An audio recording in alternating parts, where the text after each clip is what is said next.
নমস্কাৰ বন্ধুসকল, আমি আকৌ লৈ আহিছোঁ আপোনালোকৰ প্ৰিয় অনুষ্ঠান, আমাৰ ফকতীয়া অনুষ্ঠান।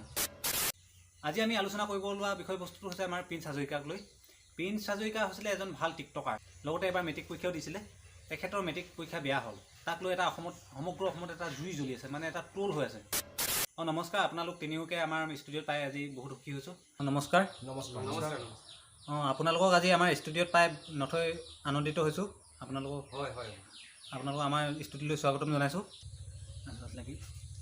এতিয়া যে হাইস্কুল শিক্ষান্ত পৰীক্ষাৰ যি ফলাফলসমূহ হৈ গ'ল, এই যে হাইস্কুল শিক্ষান্ত পৰীক্ষাৰ ফলাফলসমূহ ওলালে, তাতে বহুতৰ চকুত চকু পানী বিৰিঙালে, বহুতৰ মুখত হাঁহি বিৰিঙালে।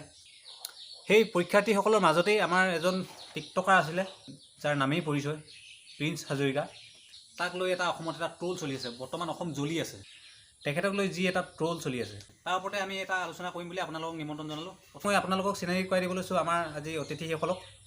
আমাৰ সোঁফালে আছে আমাৰ হেমচন্দ্ৰ বৰগোহাঁই। নমস্কাৰ। আৰু মাজত আছে আমাৰ উৎপল বৰুৱা। নমস্কাৰ। তেখেতো এজন বুদ্ধিজীৱী।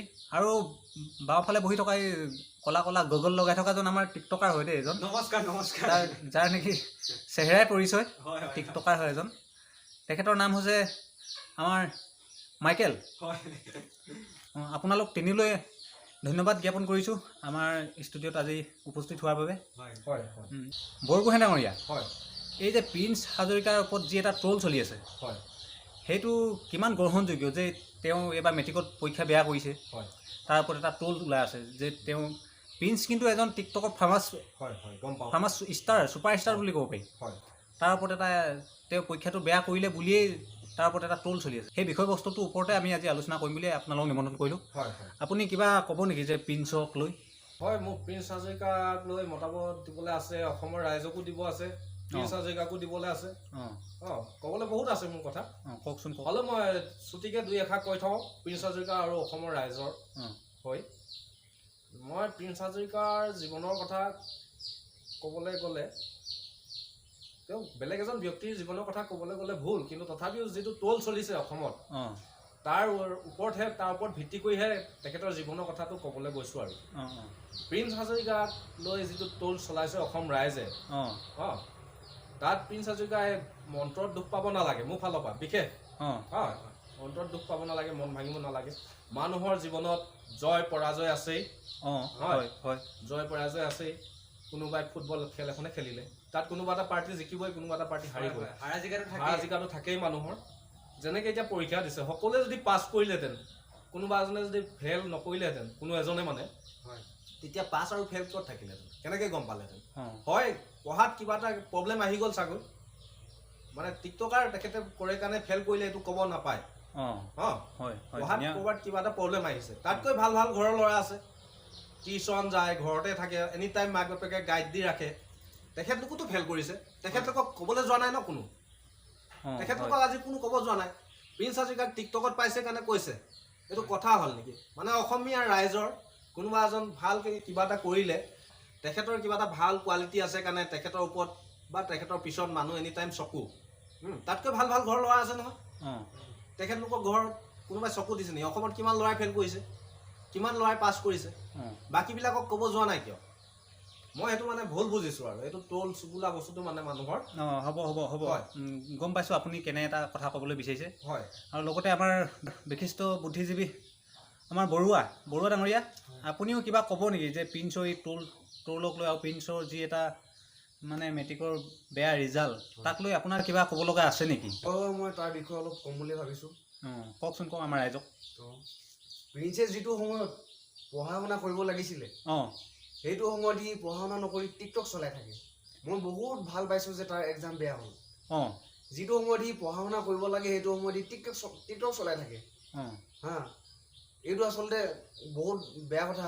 মই মানে টিকটকটো বন্ধ হৈ যোৱাটোৱে বিচাৰোঁ, কাৰণ অসমৰ ল'ৰাবিলাক চব বৰবাদ হৈ গৈছে ন টিকটক চলাই।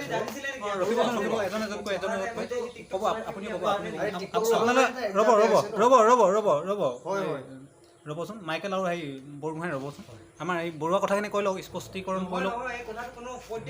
মাইকেল ৰ'ব। টিকটকটো আমাৰ ইণ্ডিয়াৰ নে কিহৰ? টিকটকটোক ইমান ভেলু কিয় দিব? ৰখিবচোন, এটা যে হেৰি আছে মই গম পাইছোঁ, ওহো ৰখিবচোন আপোনালোকে টিকটকটো যে ইণ্ডিয়া নে চাইনা মানে বেছি গুৰুত্ব দিছে ন টিকটকত বেছি গুৰুত্ব বৰুৱা দিছে এইটো ভুল কৈছে বৰুৱা ইণ্ডিয়াটো নহয় টিকটকটো বাহিৰৰ হয় হয় আৰু টিকটকত ইমান গুৰুত্ব দিব নালাগে ন যিটো হয় তাৰ পঢ়া শুনা কৰিব লাগে সেইটো মই টিকটকত বেছি গুৰুত্ব দিলে এখানে তাৰ এক্সাম এনেকুৱা হ'ল হয় কথাটো নোহোৱা নহয় বৰুৱা কথাটো নোহোৱা নহয় হয় কথাটো কিন্তু বৰুৱা মই দুটামান কথা কওঁ ইয়াৰ মাজতে ৰখিব ক'ব আমাৰ টিকটকাৰ আছে আমাৰ বৰ্তমান আমাৰ ষ্টুডিঅ'ত টিকটকাৰ এজনো আছে তেখেতে আমাৰ সেই ক'ব নেকি আমাৰ প্ৰিন্সৰ ওপৰত এই টিকটকৰ ওপৰত কিবা এটা ক'ব নেকি যে টিকটকক লৈও যে জীৱনটো এটা কিবা সফল কিবা কৰিব পাৰি টিকটক চলাইও কিবা সফলতা টিকটকটো বেন কৰি দিয়ক বহুত ভাল পাইছো কাৰণ অসমৰ টিকটকৰ কথা এনেকে নকব কিন্তু দেই বৰুৱা বহুত বেয়া হৈ যাব এফালে অসমৰ ল'ৰাবিলাক বৰবাদ হৈ গৈছে আমাৰ টিকটকটো বৰুৱা চাইনিজ বৰুৱা ৰ'বচোন আমাৰ মাইকেলক কৈ ল'ব দিয়ক আপুনি প্ৰিন্সৰ ওপৰত আৰু এই টিকটকৰ ওপৰত দুআষাৰ মন্তব্য দিয়কচোন আমাৰ ৰাইজক মই ক'ব বিচাৰিছোঁ যে প্ৰিন্সে যিটো কৈছে সেইটো মই কিন্তু ভাল বুলি মই ক'ব বিচৰা নাই কিন্তু মানে এটা সময় উপযোগী যিটো এটা সময়তে এইটো বস্তু ব্যৱহাৰ কৰিব লাগে ব্যৱহাৰ কৰিব জানিলে যিকোনো বস্তু ভাল হয় যিকোনো বস্তু আপুনি চাওকচোন যিকোনো এটা বস্তু যদি ব্যৱহাৰ কৰিব জানে হয় প্ৰতিটো বস্তু এটা ভাল গুণ আছে বেয়া গুণ আছে এটা টাইম থাকে সেইটো টাইমত যদি ব্যৱহাৰ কৰে কোনো তাক বেয়া বুলি ক'ব নোৱাৰে মই সেইটো ভাবোঁ আৰু এটা আজিকালি টিকটকটো বেয়া কৰিছে কিছুমান মানুহে বেয়া কৰিছে কিছুমান ফকতীয়া কাম কৰে কিছুমান ভাল শব্দ নলগাই বেয়া শব্দ লগাইছে সেইবিলাকৰ কাৰণে আজিকালি অলপ ফাল্টু হৈ গৈছে যিহেতু আপুনিতো অলৰেডি এজন ফেমাছ টিকটকাৰ হয় মইতো ফেমাছ মোৰ কিমান 2 মিলিয়ন ফলোৱাৰ্ছ আছে মোৰ বৰ্তমান এতিয়াতো মই অসমৰ ভিতৰতে মই টপ হৈ আছো সি ছেকেণ্ডত আছিলে কথাটো তেনেকুৱা প্ৰিন্স হাজৰিকাক বেয়া বুলি ক'ব যোৱা নাই বৰগোহাঁই হয় আপুনি কিবা এটা ক'বলৈ লৈ আছিলে আমাৰ এই কথা মাজতে হয় কওকচোন মই প্ৰিন্স হাজৰিকাক মানে যিটো টুলছ লৈছে আমাৰ ইয়াতো এতিয়া যিটো আলোচনা হৈছে প্ৰিন্স হাজৰিকাৰ বিষয়ে প্ৰিন্স হাজৰিকাৰ বিষয়ে মানে ইমান বেয়াকে ক'বলৈ আমি কোন কথাটো কৈছো প্ৰিন্স হাজৰিকাৰ সমান কাৰোবাৰ কোৱালিটি আছেনে তাৰ কিবা এটা গুণ আছে হয় মেট্ৰিকত বেয়া কৰিব পাৰে মই প্ৰিন্স হাজৰিকাক আজি ইয়াৰ পৰাই আপোনালোকৰ মঞ্চৰ পৰা কৈছো ভাইটি বুলি কৈছো চিনিতো নাপাওঁ ভাইটিক কৈ থৈছো যে মেট্ৰিকত ফেইল কৰিব পাৰে মানুহৰ জীৱনত 5টা আঙুলি 10টা আঙুলি কেতিয়াও সমান নহয় তেখেতৰ কিবা এটা কোৱালিটি আছেতো সি সেই কোৱালিটিটো এৰিব নালাগে জীৱনত আগুৱাই যাবলৈ চেষ্টা কৰিব লাগে মেট্ৰিকত ফেইল কৰিছে মানুহে কিমান পঢ়ি কিনে কিমান হেৰি কৰি থৈছে নপঢ়াকেতো মানুহে নাম নহয় বৰুৱা কথাটো শুনক বৰুৱা গুণ গাই নাথাকিব গুণ গোৱা কথা নহয় প্ৰত্যেকৰ মানুহৰ জীৱনত এটা কোৱালিটি আছে তাৰ কোৱালিটিটো আছে মেট্ৰিকত ফেইল কৰিছে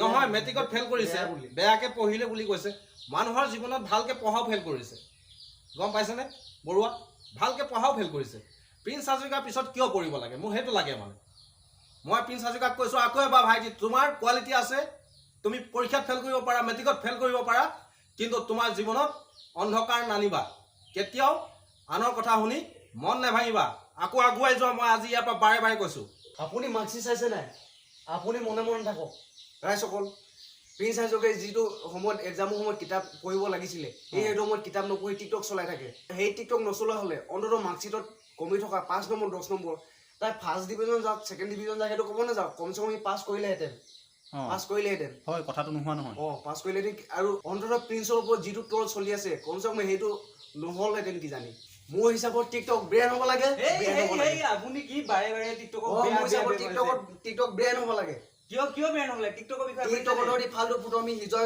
এইবিলাকে কৰি থাকো ধৰি টিকটকত আৰু কি কাম আছে আপুনি চুপ থাককচোন অলপ দেৰি চুপ থাকক আপোনালোকে শুনক ৰাইজ শুনক টিকটকটো এতিয়া অতীততো আছিলে ভৱিষ্যতে থাকিব এতিয়া বৰ্তমানো আছে হয়তো বুজিলেতো আৰু টিকটকৰ বিষয়ে কি জানে আপুনি টিকটকৰ বিষয়ে কি জানে মোক সোধক আপুনি টিকটকৰ বিষয়ে কিবা জানে হয় বৰুৱা আৰু এইফালে টিকটক ভাইটি হয় এইখিনিতে মোৰ এটা কথা মনত পৰিছে হয় মই কথাখিনি মানে ভাবি চিন্তি চালো বৰুৱা কথা কিখাও নোহোৱা নহয় আৰু এইফালে ভাইটিৰ কথা কিখাও নোহোৱা নহয় কিন্তু এটা কথা মানুহে সময়ত মাৰিব লাগিব কিন্তু বৰ ধুনীয়া কথা এটা ক'লে দেই হয় সময় মাৰিব লাগিব আমি হয় কিন্তু আমাৰ অসমৰ সমাজৰ এটা নিয়ম বেয়া আছে আমাৰ অসমখনৰ অসমীয়া সমাজত এটা নিয়ম বেয়া আছে মানে আনক ট্ৰল দিয়াটোত 1 নম্বৰ আছে আমাৰ অসমীয়া সমাজত এইটো কাম যাতে কেতিয়াও নকৰে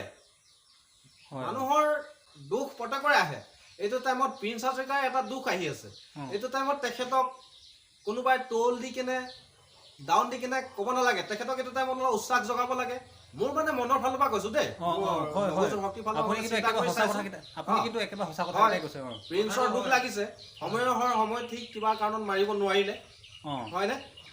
যদি কিবাকে আমি কৈ পাইছো ভুল ভ্ৰান্তি হৈছে, যদি প্ৰিন্স হাজৰিকাক যদি কিবা দুখ দিছো, আমাৰ ফালৰ পৰা আমি অসমীয়া সমাজ হৈ কেনে প্ৰিন্স হাজৰিকাক আমি কৃতজ্ঞতা কৰিছো, প্ৰণাম জনাইছো।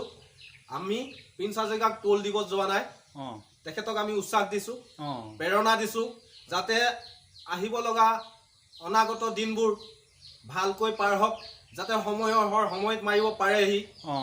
এবাৰহে বেয়া হৈছে, মানুহৰ জীৱনত দুখ আহে, নহয়নে? হয় হয় হয়, ধুনীয়া কথা ক'লে, ধুনীয়া কথা। আৰু প্ৰিন্স হাজৰিকাক আমাৰ ফালৰ পৰা অনাগত দিনলৈ সেই আমাৰ বৰগোহাঁই ডাঙৰীয়া, বৰুৱা ডাঙৰীয়া আৰু আমাৰ মাইকেল, আমাৰ সময়ো কাষ চাপি আহিছে।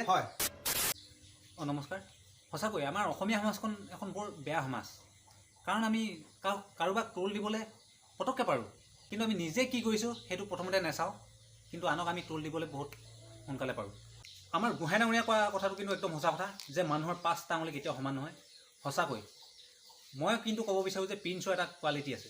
হয়, তেওঁ পঢ়া শুনাত ভাল কৰিব নোৱাৰে, কিন্তু তেখেতৰ এটা বেলেগ কোৱালিটি আছে। সেই কোৱালিটিটো যিসকলৰ আছে তেখেতলোকে টোল কৰিলে হোৱায়। তেখেতৰ নিচিনা কোৱালিটি নথকাকৈ যদি আপুনি টোল কৰিছে, তেনেহ'লে কিন্তু নেখাতে।